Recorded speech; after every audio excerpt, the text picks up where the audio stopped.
আজ সকালে আদিবাসী ছাত্ররা এভাবেই হামলার শিকার হয় জঙ্গি ইউনূসের পালিত ছাত্র সমন্বয়কদের হাতে।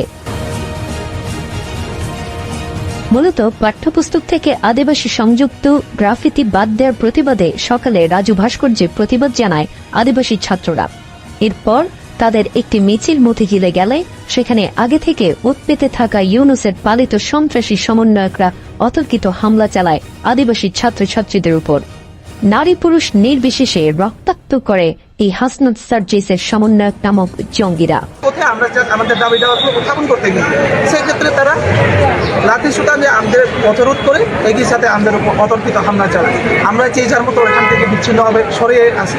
ওখানে অনেক পুলিশ ছিল, আমাদের উপর তারা অতর্কিত আক্রমণ করেছিল। আপনারা দেখে রাখবেন তারা লাঠি সুতা নিয়ে একেবারে প্রস্তুত ছিল।